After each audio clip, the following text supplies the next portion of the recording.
Hoy es martes 2 de julio de 2024. Llegamos a la emisión 574 de la memoria histórica aún no contada del conflicto armado en Colombia. Y vamos a revisar cómo fueron los hechos de la muerte en combate del bandolero comunista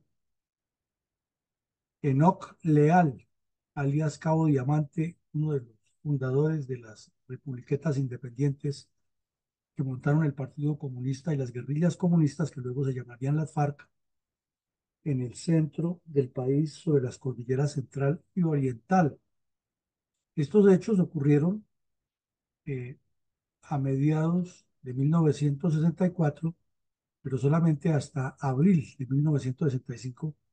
se tuvo la certeza total de que este bandido había caído en combate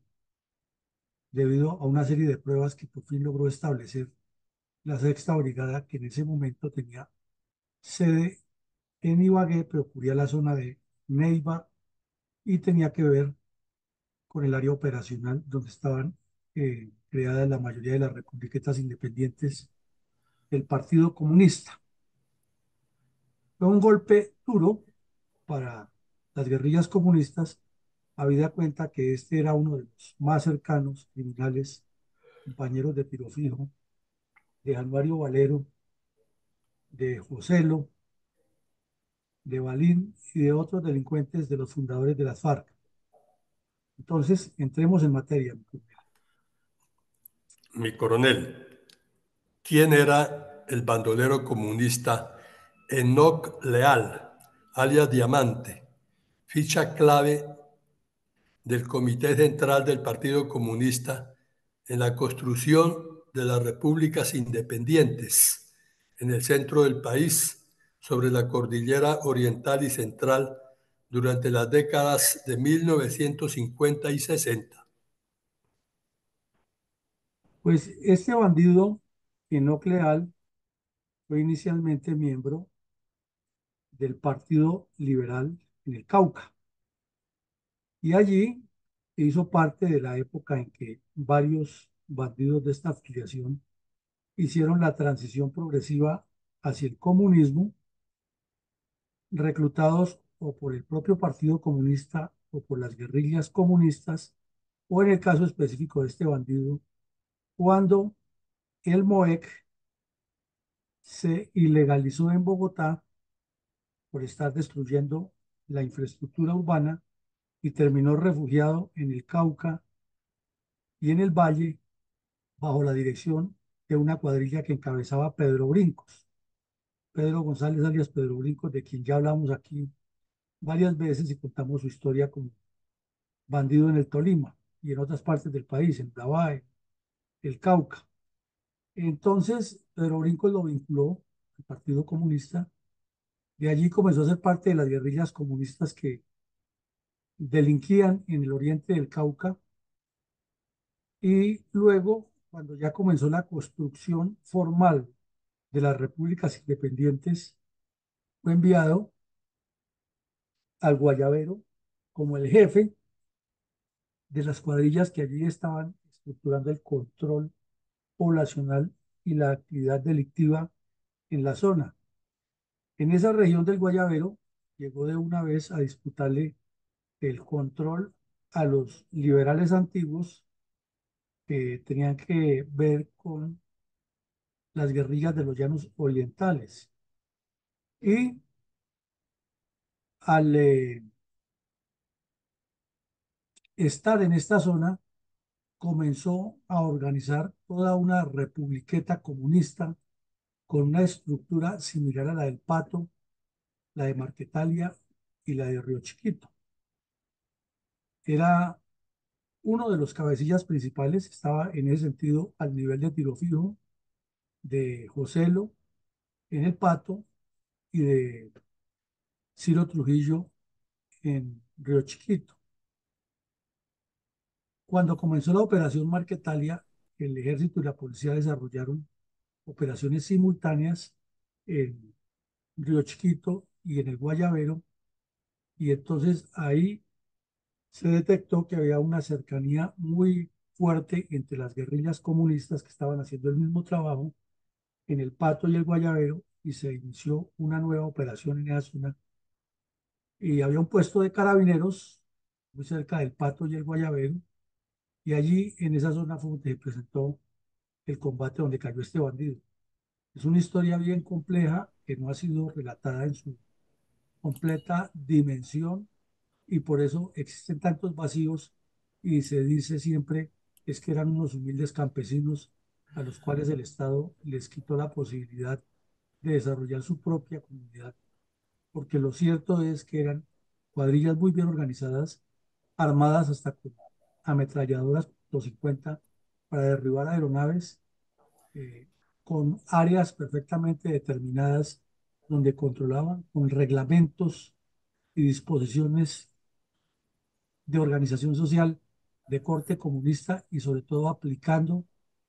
justicia por su propia mano, incluyendo la pena de muerte contra quien no comulgara con sus ideas, lo cual era totalmente contrario a la normativa jurídica del país. Este bandido hacía parte de eso y esa es la trascendencia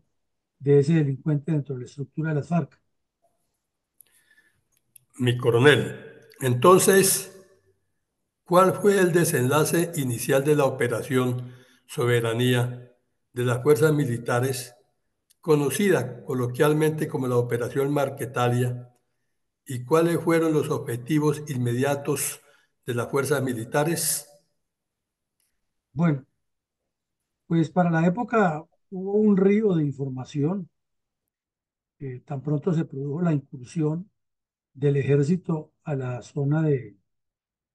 Marquetalia, ya eso lo hemos explicado en episodios anteriores ampliamente, pero pues cada vez surgen nuevos datos que es importante colocarlos aquí a colación y conocimiento de la audiencia. Mm, Pasado un tiempo prudencial de la incursión, cuando ya el ejército pudo entrar por vía terrestre con los batallones Boyacá, Ruco y Tenerife y controlar todas las salidas e ingresos a la zona, el comandante de la sexta brigada, eh, el coronel Hernando Correa Cubides, llevó una compañía del Batallón Colombia y la metió allá gracias a un trabajo excelente de infiltración de unos indígenas. Esos indígenas eran colaboradores del ejército y se infiltraron en la zona sin que los detectaran los guerrilleros y descumbraron unas zonas específicas donde se les había dicho, y allí los helicópteros eh, descargaron unas unidades de infantería aeromóvil que eran del Batallón Colombia. Después el coronel Matallana quiso apropiarse de toda esa maniobra y pasó a la historia diciendo que él la había hecho y la verdad que todo eso lo hizo fue el comandante de la sexta brigada. Entonces, se desarrolló la situación, se les descubrió todo lo que tenían, se les incautaron documentos valiosísimos, se tomaron las fotos de todo lo que había en el sitio, trincheras, emplazamientos de ametralladoras, campos de tiro, campos de entrenamiento, salas de torturas, calabozos, copias de consejos de guerra que le habían hecho a los campesinos, pruebas de que asesinaban, cuadernos de contabilidad de cómo extorsionaban a los comerciantes, a los transportadores, organización militar que tenían. O sea, todo completamente distinto a lo que siempre han dicho los comunistas. Entonces, el ministro de Defensa, el general Ruiz Novoa, fue hasta allá, ministro de Guerra en ese momento, hizo izar el pabellón nacional, se recuperó la soberanía y se desarrolló alguna parte importante de acción cívico-militar que desafortunadamente no tuvo continuidad y entonces la zona volvió a quedar con el paso de los años en la control de los bandidos. Y durante la reevaluación de los objetivos que se iban a cumplir, entonces se incluyó que contra un bandido de apellido Castañeda, que era muy cercano a Ciro Trujillo en Río Chiquito, eh, y contra Enoc Leal, alias el Cabo Diamante, que estaba en el Guayabero, vendrían operaciones posteriores. No se mencionó inicialmente el Pato, pero estaba en la lista de las prioridades y desde luego fue paralela con Río Chiquito la siguiente acción y posteriormente al Guayabero. Esto nos infiere a pensar varias cosas, que es una mentira total la de que Tiro Fijo eludió un cerco de 18.000 soldados en Marquetalia. Eso fue debido a a la locuacidad del general Matallana o coronel Matallana, que le decía a los soldados que le dijeran eso a los campesinos, que había como 18.000 soldados buscando Tiro Fijo, y ni siquiera el ejército tenía toda esa fuerza. Además, como lo vemos, estaban comprometidos en otras zonas del país y lo que está probado con documento en mano es que el batallón Boyacá llegó con dos compañías de choque y una de reemplazos. El batallón Tenerife tenía una batería de fuego y una unidad de contraguerrillas y que el batallón RUC tenía dos compañías y el batallón Colombia entró con una compañía. Total no fueron ni 1.500 hombres los que estuvieron allí, pero desfiguraron la verdad y ahora sí que es difícil decir que no eran 18.000 o 16.000 soldados. Entonces, públicamente los altos mandos dijeron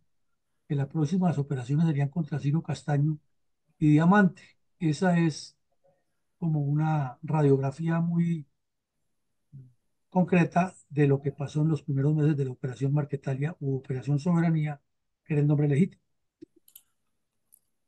Mi coronel, ¿y cómo se registró? Se registró por los medios de comunicación el certero ingreso de las tropas de la Sexta Brigada a la República Independiente Comunista de El Pato en límites de los departamentos de Huila y Caquetá. Pues fue una maniobra casi calcada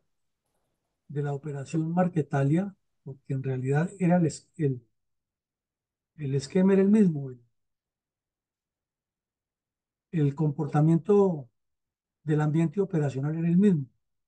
sea, el terreno parecido, aunque ya más sobre la cordillera oriental que sobre la central, pero un terreno muy parecido.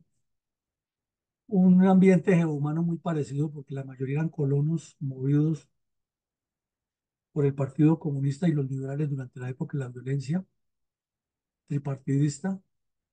eh, una organización marxista estricta siguiendo las directrices del Partido Comunista similar a la que había en Marquetalia. eh, una alienación de los niños con las mismas metodologías que utilizaba Tiro Fijo en Marquetalia y unos cabecillas como Januario Valero y el mismo Diamante que se movía en las dos zonas del Guayabero y el Pato, llevando el mismo estilo, además porque Tiro Fijo se movía también hacia esas regiones, tenía contacto con ellos. Entonces había una especie de unificación de criterios comunistas y terroristas contra Colombia. Eh, Varios campesinos que no eran comunistas y que no querían ser comunistas, sino que querían era trabajar la tierra, fueron desterrados. Otros entraron en conflicto con ellos y otros comunistas, como el caso de Pedro Vázquez Rendón, de quien ya hemos visto varios episodios con el EPL, se retiraron del Pato porque tuvieron divergencias con el Partido Comunista, ya que decían ellos que la única solución o la única fórmula para avanzar hacia la toma del poder era la guerra frontal contra, contra el Estado colombiano y no lo que ellos llamaban los mamertos comunistas dedicados a hacer politiquería y hablar de la combinación de las formas de lucha, pero no confrontar directamente al Estado, sino manteniendo ese esquema de las zonas donde la población civil saliera víctima de la confrontación, mientras que el EPL planteaba era un partido frontalmente enfrentado con el ejército. Entonces, los crímenes que ha cometido ya Oscar Reyes o el tal Ave Negra eran muchos y no daba espera entrar al Pato y el ejército entró. Fue mucho más efectiva la operación que contra la de Marquetalia, inclusive pero la propaganda comunista impidió que el éxito se cristalizara como un triunfo militar y al final, debido a la dualidad, la ambigüedad que tenía el señor presidente Valencia, terminó convertido en una derrota política esa acción. Adelante, mi coronel. Mi coronel, ¿qué relación tenía con el plan estratégico del Partido Comunista y las republiquetas independientes la captura de tres dirigentes de esa agrupación política terrorista, perdón un momentico, Sí, está, sí, en está. una imprenta clandestina de Bogotá, a quienes además le decomisaron miles de copias del pasquín Resistencia, que era repartido por los terroristas de la FARC en diversas zonas rurales de Colombia? Pues fue gravísimo, mi coronel, pero esto, por ejemplo, en el informe de la Comisión de la Verdad ni se menciona porque la idea es lavarle la, la imagen al Partido Comunista y siempre trasladarle la responsabilidad al Estado. Resulta que las FARC, donde delinquen desde su nacimiento como guerrillas comunistas, han distribuido un panfleto, un pasquín que llaman Resistencia, que es lleno de epítetos y sobre todo de inducción al campesinado y a los guerrilleros ya reclutados para que sigan destruyendo a Colombia. En un allanamiento que se hizo en Bogotá, en el centro sur de la ciudad, fueron incautadas una gran cantidad de cajas llenas de volantes o de pasquines, panfletos de estos de resistencia. Inclusive algunas cajas ya marcadas y amarradas perfectamente con pita, con cabulla, para ser colocadas como encomiendas en el transporte intermunicipal. Y al hacer la investigación se determinó que los sujetos comunistas dirigentes del partido, Omar Guzmán Ruiz, José Daza Ramírez y Bolney José Largo Roda, eran los responsables de operar esta imprenta clandestina y de enviarle los paquetes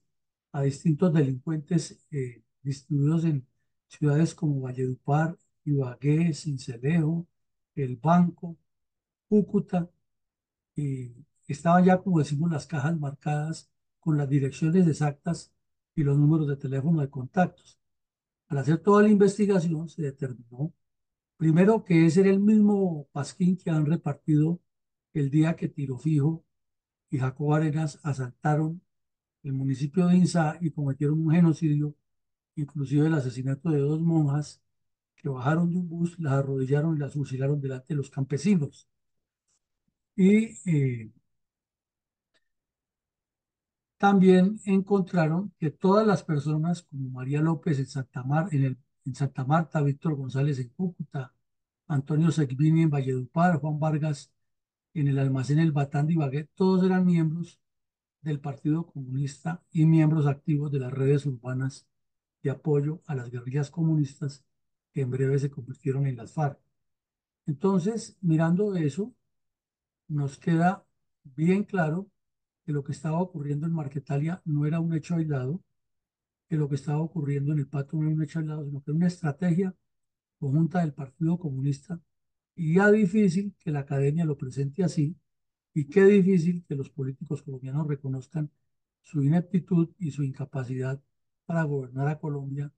y para contrarrestar este plan estratégico de la FARC, porque ni siquiera intuyen que eso es así, sino creen que sentarse a negociar con ellos es convencerlos para que entreguen las armas y los dejen seguir robando y depredando el país sin que haya una solución de fondo a un problema que, como lo vemos aquí, es bien enquistado, ya que apunta directamente a la mente y el corazón de los seres humanos afectados por la presencia de las guerrillas. Y de remate, el periódico El Tiempo, ese mismo día que relata ese hallazgo, coloca uno de los títulos que eran muy comunes en en la época, y era el aumento permanente de guerrillas en Latinoamérica, Brasil, Guatemala, Salvador, Nicaragua, Honduras, Colombia, hasta en Panamá ya hemos visto que existían grupos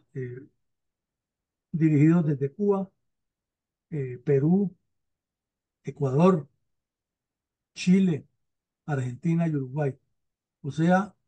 era un fenómeno dirigido por el Partido Comunista, desarrollando una estrategia originada en Moscú, La Habana y Pekín, y los políticos colombianos aquí hablando de que el Frente Nacional era la maravilla y mirando cómo se repartían el poder. Y en este momento, mm, mediados finales de 1965, con mayor razón, ya que vendría el tercer periodo del Frente Nacional, que correspondía a los liberales y los conservadores estaban acomodándose en la repartija a ver a quienes no dejaban por fuera y cómo seguían delinquiendo con cuello blanco contra Colombia. Mi coronel, ¿cuáles fueron las primeras versiones que circularon en los medios de comunicación acerca de la muerte en combate contra una unidad de carabineros de la Policía Nacional del bandolero comunista Enoc Leal, alias Diamante, en la región del Guayabero Meta en 1964? Pues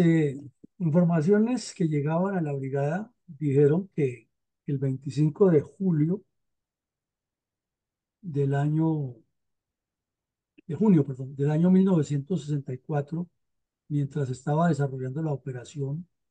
en Marquetalia, allí en los límites del Pato y el Guayabero, había habido un combate en que un grupo de bandidos comunistas de estos habían emboscado una patrulla de carabineros de la Policía Nacional que estaba en la zona y asesinado a 7 de ellos, lo cual fue cierto. Sí hubo una emboscada, asesinaron 7 carabineros. Y después de que el ejército llegó a apoyar a la policía, se encontraron rastros de sangre y algunos campesinos le contaron al ejército que, mejor dicho, para que el ejército encontrara el cadáver de Diamante, tendría que abrir toda la tierra y esculcarlo porque ellos lo han escondido muy bien. Pero como eran versiones de campesinos y no hay ninguna prueba, pues se tenía únicamente la historia, se sabía que este bandido desde el año 53 había llegado a la zona del Guayabero, era el mandacallar, era el promotor del terrorismo en esa zona, que un tiempo había estado con Pedro Brinco y otro tiempo ha regresado allá, eh, pero no se tenía mayor claridad si era cierto o no. Eh, entonces se siguió averiguando y hubo otros rumores de que había una división al interior de esas guerrillas comunistas que ya sabemos que todavía no han constituido las FARC, pero que iban avanzando en ese sentido, y era que unos encabezados precisamente por este bandido Diamante querían unirse era a la línea a la línea china, que era la de la acción directa, que él había pertenecido un tiempo al MOVEC, pero ha regresado a las guerrillas comunistas de la zona. Y otros definitivamente porque querían era seguir la línea del Partido Comunista y fortalecer las 4 repúblicas independientes. Finalmente, pues el Partido Comunista era el que los controlaba y esa es una de las razones que veíamos al principio del año o de la memoria histórica por las cuales determina el Partido Comunista que Tiro Fijo debe salir de la cordillera central y moverse hacia el Pato para controlar toda la zona de los llanos desde el Guayabero y el Pato, habida cuenta de que allí hay mucho más territorio y mucha más posibilidad de formar la retaguardia estratégica en profundidad. Eh, También se tenía mucha información de los depósitos de víveres que había allí, cómo este sujeto tenía el control, pero nada concreto. Entonces, la muerte de Diamante se convirtió como en un mito y como al mismo tiempo se decía todos los días en la prensa que Tiro Fijo estaba muerto y que aparecía en otra zona, entonces se dudaba muchísimo y tocaba esperar a que hubiera pruebas más concretas. Comenzaron a coger forma en la medida que se capturaron ya guerrilleros que fueron contando. Entonces, esas eran las informaciones iniciales.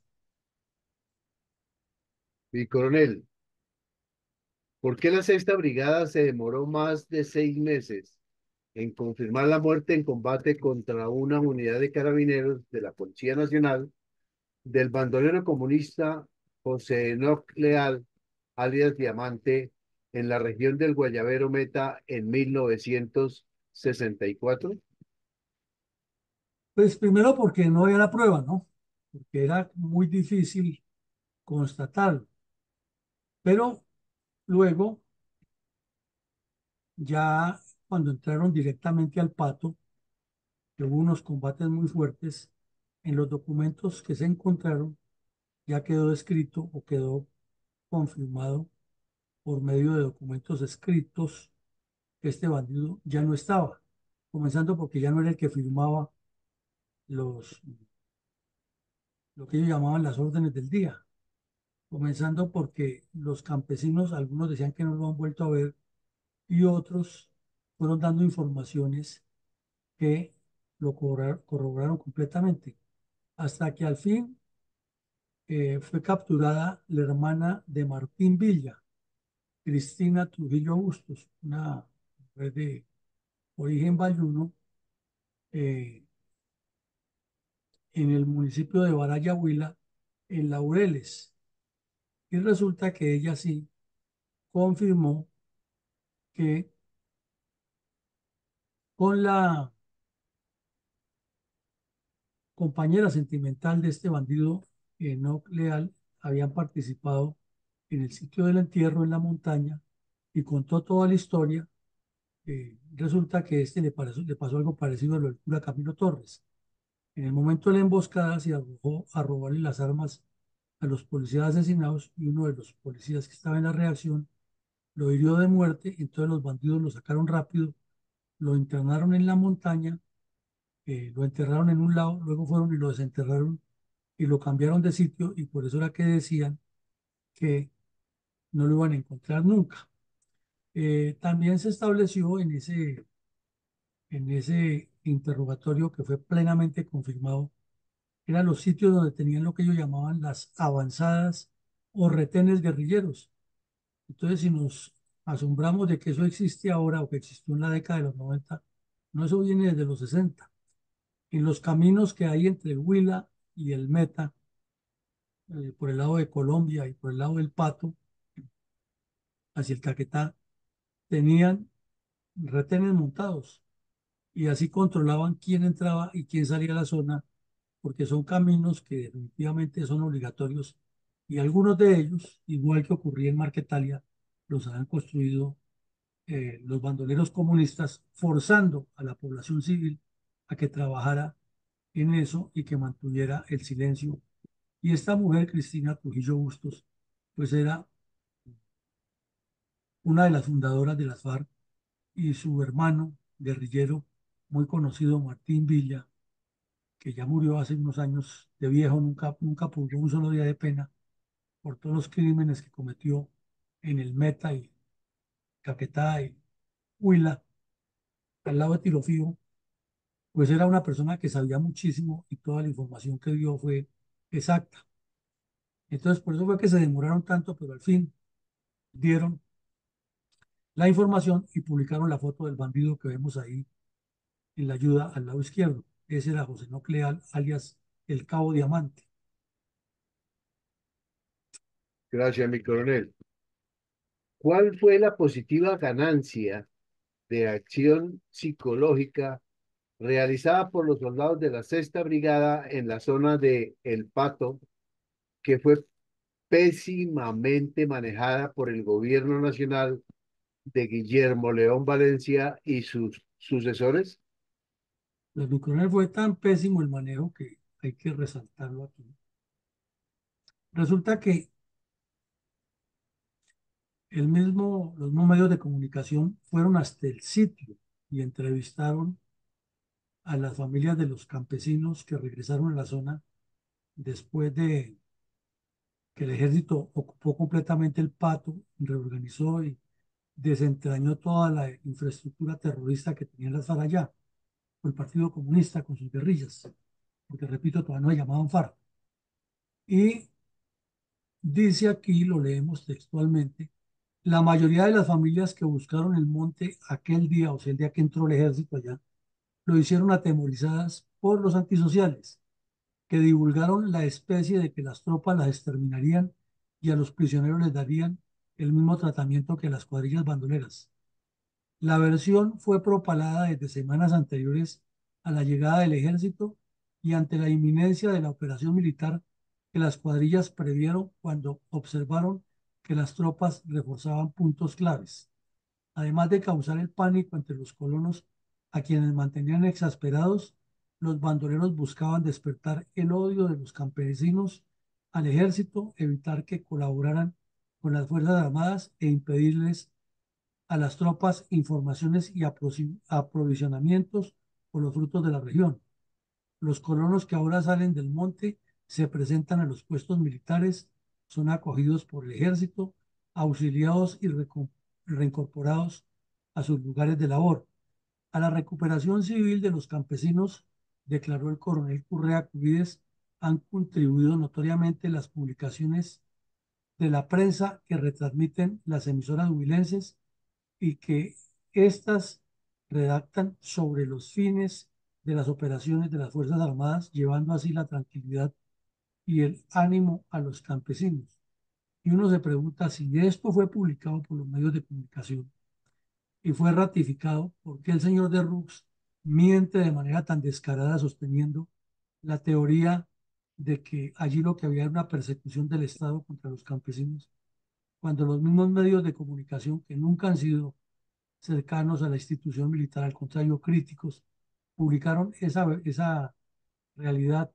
y luego el coronel Correa explica cómo hicieron los censos, la redistribución, el trabajo del envío de los odontólogos, cuántos puentes o prótesis removibles le hicieron a los campesinos, que fue por montones.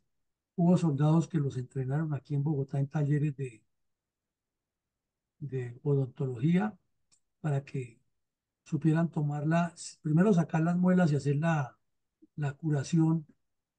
al, a la persona y luego tomarle la impresión y hacerle una prótesis para que tuvieran un poco de mejor calidad de vida. ¿Cuántas vacunas le aplicaron a las mascotas y a los animales domésticos las fuerzas militares? ¿Cuántos cursos de capacitación como eh, organizaciones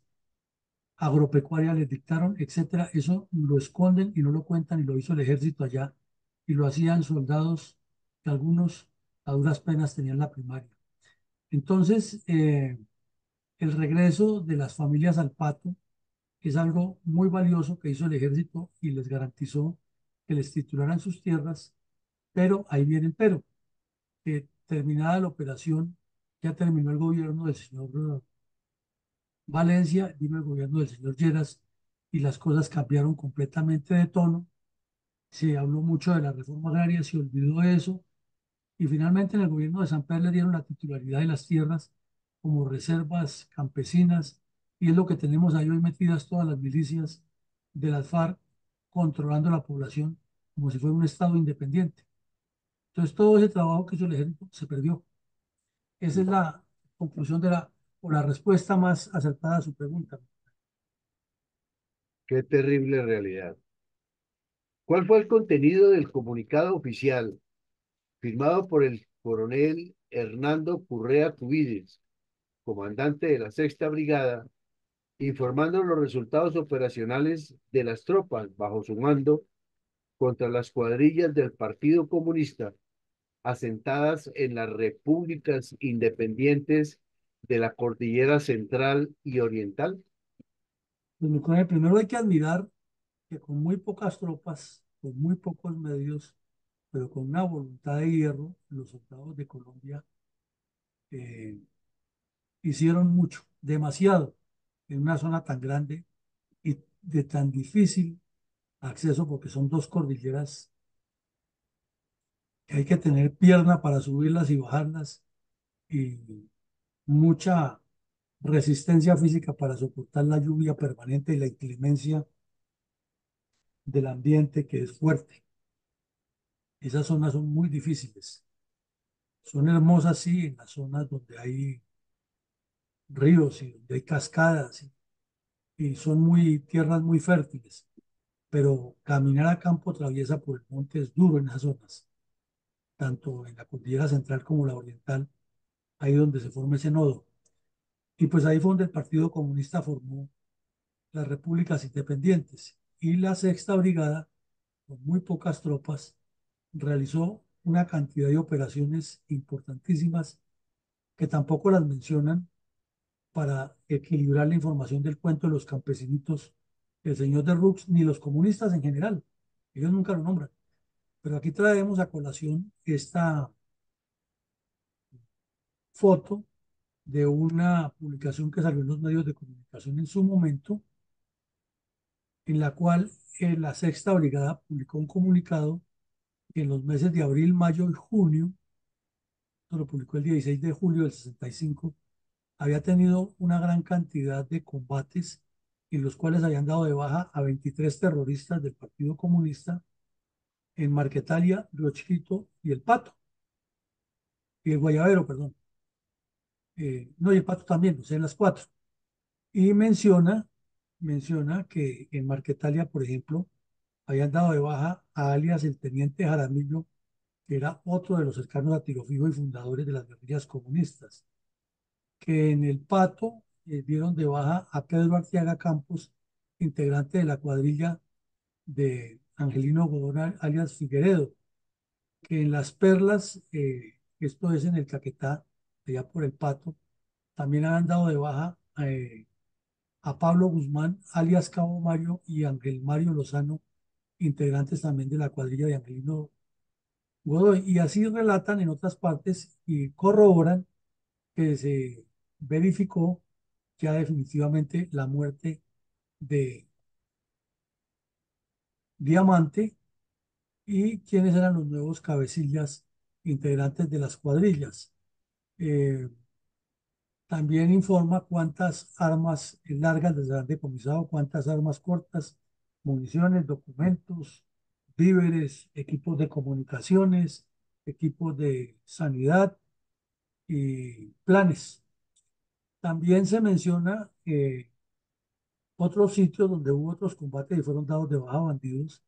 Y desde luego menciona que también hubo varios soldados muertos y heridos y que en total hubo 22 miembros de esas cuadrillas que fueron capturados y judicializados por las autoridades legítimas. Entonces, hay una gran cantidad de información en este reporte que se olvida intencionalmente por quienes elaboran la supuesta memoria histórica, pero que al traerla aquí nos recuerda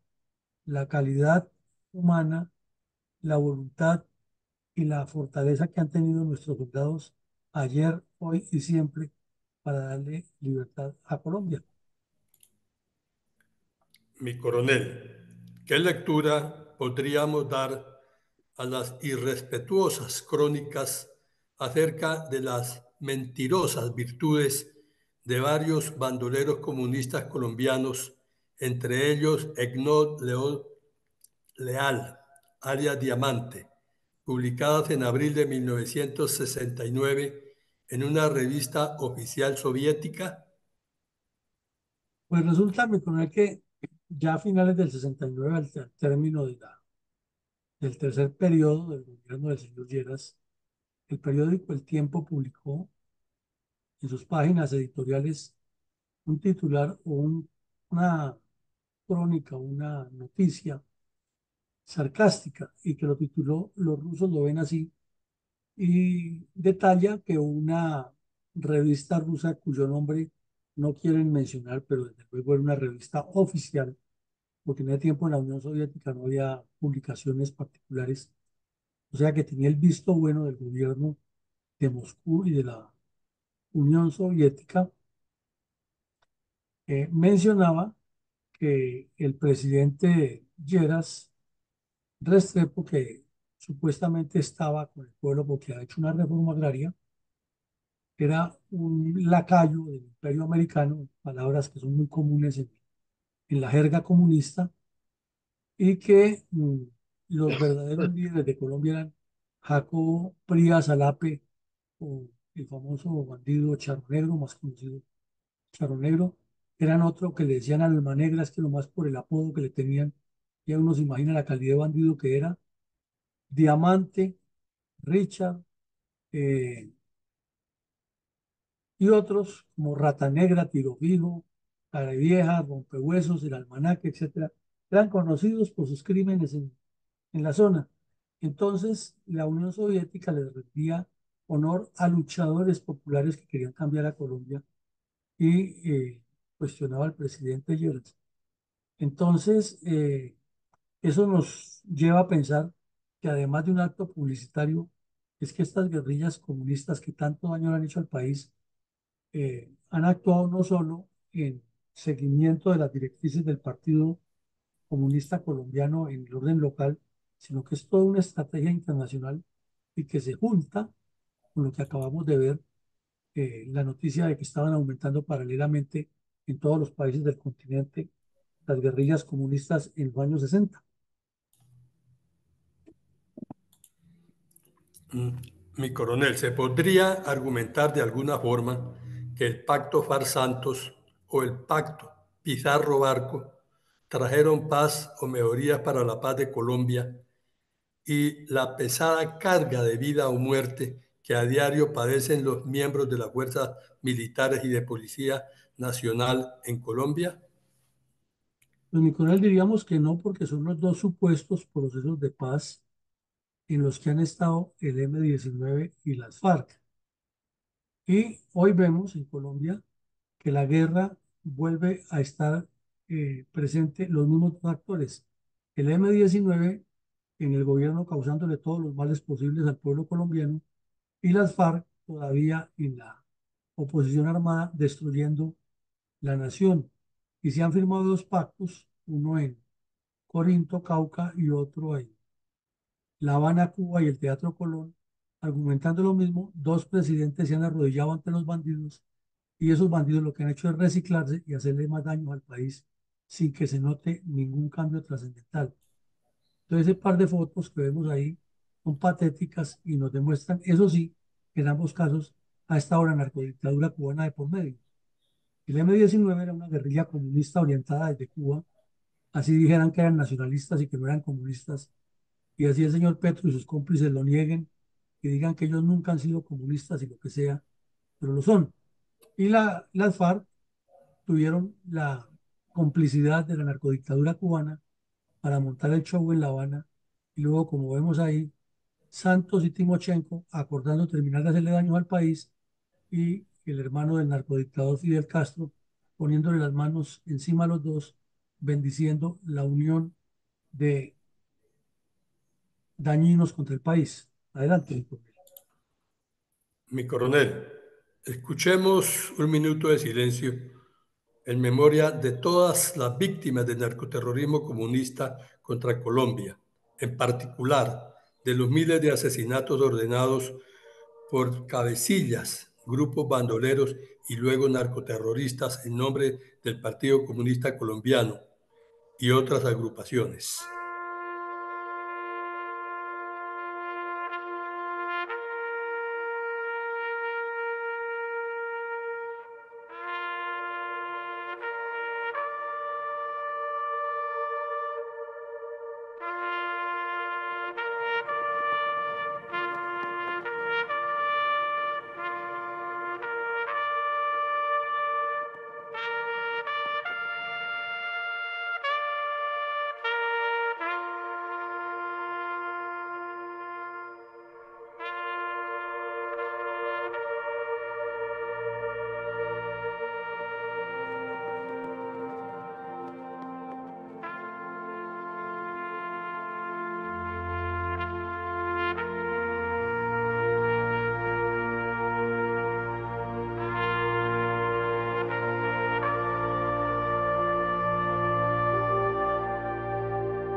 Mi coronel,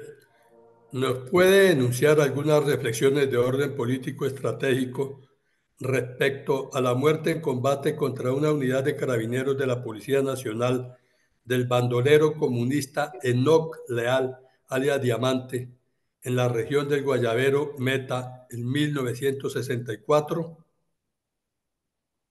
Mi coronel, es que esto es una repetición de la repetidera, pero hay que estarlo persistiendo porque la realidad está ahí. Cada vez que nos dicen que el Frente Nacional trajo la paz, pues los hechos nos indican que ni los mandatarios y sus equipos de gobierno durante el Frente Nacional, ni quienes lo sucedieron a partir del 74 hasta hoy, quiere decir que ya han transcurrido 50 años desde que terminó el Frente Nacional y que además hubo 16 años de Frente Nacional, son 66, en los cuales se supondría que ese problema ha debido ser resuelto. Por el contrario, tal como inició, está igual. En el campo seguimos viendo las carreteras de pésimo estado, los campesinos abandonados, el Partido Comunista metiendo bandidos allá para hacer daño, organizando guerrillas, destruyendo la infraestructura, secuestrando, lo mismo que hace 60 años. O sea que es una absoluta mentira de todos esos presidentes que dicen que sus gobiernos trajeron la paz. De igual manera, nos comprueba una vez más que es la avaricia politiquera la causa y la razón de esa violencia y atraso, porque así como se llenan la boca diciendo que son los atletas y los gestores y los artífices de la paz, los hechos demuestran que son los atletas, los artífices y los gestores de la violencia, el caos y el atraso, porque no han sido capaces de idear una metodología diferente debido a que tienen mucha más avaricia politiquera y ambiciones personales que objetivos nacionales. Y a eso le sumamos que son personas colmadas de una doble moral, que son capaces de venderle el alma al diablo con tal de conseguir sus objetivos personales, igual que desde cuando se creó la República y el general Bolívar pensaba en hacer una sola república que abarcara desde México hasta la Argentina, y en Venezuela Páez quería formar su propio feudo, en Colombia o la Nueva Granada, Santander y su banda haciendo lo mismo, en Quito Flores haciendo lo mismo, en Argentina otros pensando que ellos eran europeos en el exilio, en Brasil en la misma tónica, todavía pensando en que debían rendirle homenaje, y de hecho le rendían homenaje al rey de Portugal. Entonces, eso nos demuestra que esa visión personalista y egocentrista de la politiquería viene desde la propia creación de nuestra república, y ahí estamos con esos personajes nefastos. Ahora, tampoco entendió nadie el mensaje real y lo siguen sin entender y lo siguen manipulando, que es peor los comunistas, que las repúblicas independientes del Pato, Río Chiquito, Guayavero, Biotá, etcétera, no eran simplemente unos feudos de los campesinos, iban a montar al estilo de los politiqueros, como ellos pensaban, que cada quien andaba montando su republiqueta independiente y que eso al final les daban mermelada y los sacaban de allí, sino que en este caso sí estaban obedeciendo a una estructura, a una estrategia y a una orientación del Partido Comunista destinada a controlar el país desde distintos nodos por medio de la imposición de la fuerza y el terror comunista. Entonces eso nos lleva a la conclusión de que la evolución de las FARC es la consecuencia lógica de la falta de estrategia del Estado. No es como han vendido siempre la idea que es imposible acabarlos militarmente y que lo mejor es negociar con ellos. No, es que la consecuencia está en la falta de estrategia, en la falta de orientación política, de decisión política, de voluntad política. Pero es que ellos piensan que la voluntad política es el estilo Uribe Vélez, autorizar solamente las operaciones y el desarrollo rural y las oportunidades para esa gente. Pues que acaso la persona que nace en una covacha por allá en la cordillera central no es tan colombiano como el que nace en estratos 6 y 7 aquí en la mejor clínica de Bogotá. Claro que son dos colombianos iguales y tienen los mismos derechos. El problema es que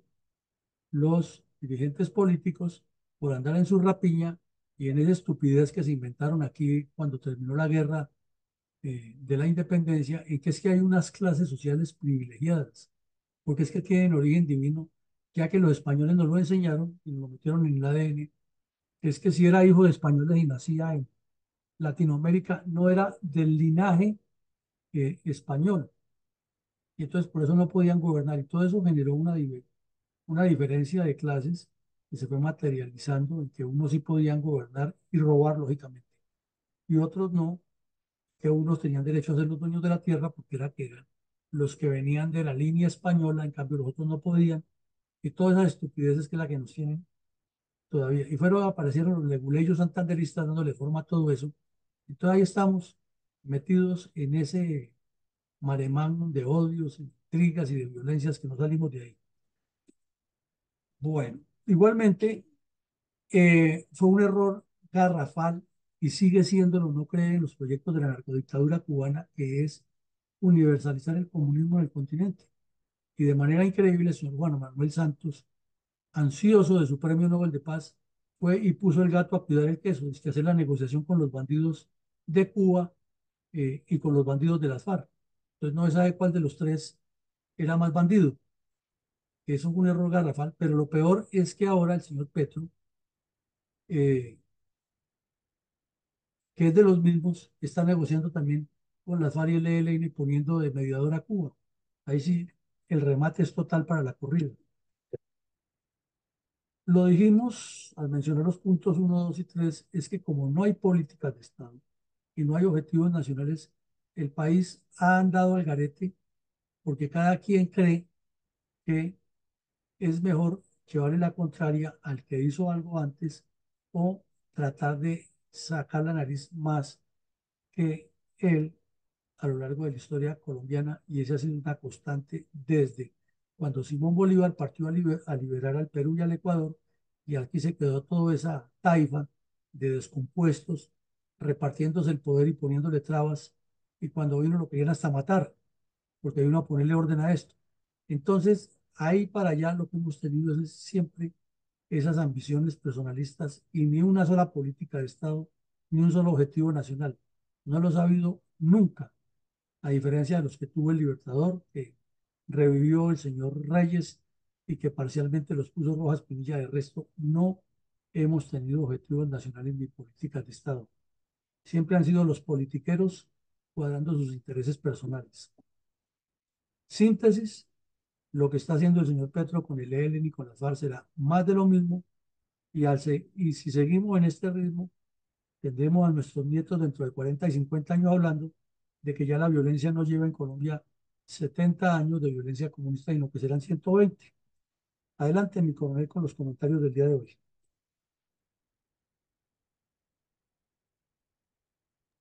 Los comentarios del día de hoy corresponden a mi coronel Iván González Urán. Dicen lo siguiente: después de la operación Marquetalia, los bandoleros residuales se dirigieron hacia la cordillera oriental por varios caminos, dentro de ellos los que fueron al área del Sumapaz, después más hacia el sur, aquellos que se dirigieron buscando las salidas para los llanos orientales por el municipio de Colombia Huila para bajar al Guayabero y aún más hacia el sur a los que fue y se denominó la República Independiente del Alto y Bajo Pato, que con el cañón de ese mismo río, de este río, desemboca en el río Caguán para salir a la región del Yarí, los llanos del Yarí. En estos tres sectores, nuestras Fuerzas Armadas se concentraron en operaciones contra insurgentes, donde han sobresalido las operaciones sobre el río Duda y el Guayabero, además de la Operación Colombia contra la famosa Casa Verde. Esta región, donde no solo los soldados del Ejército Nacional, sino también nuestra Policía Nacional, representada en gran parte por las unidades montadas de los apreciados carabineros, Todos ellos han combatido con gran empeño por evitar que el terrorismo comunista se apodere de la nación y mantener aisladas a las ciudades y poblaciones lo mejor que ha sido posible para que se pueda dar el progreso económico y productivo. Si no hubiese sido por su entrega y sacrificio, no habría sido posible la existencia de la nación y estaríamos sumidos en las repúblicas independientes de formación del plan estratégico del Partido Comunista. Por esa razón, la Fundación Excelencia, Liderazgo y Transformación, todos los días en su programa diario de la verdadera historia, deja plasmado el heroísmo y la entrega de todos nuestros soldados y policías por la paz de Colombia, por la defensa y protección del pueblo colombiano. Muchas gracias, mi coronel Iván González Urán.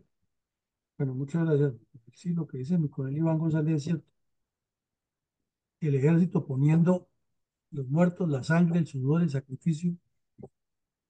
los medios de comunicación informándonos siempre la verdad y los que escriben la historia desfigurándola, los políticos sacando ventajas personales del drama del pueblo colombiano. Llegamos al final del ejercicio.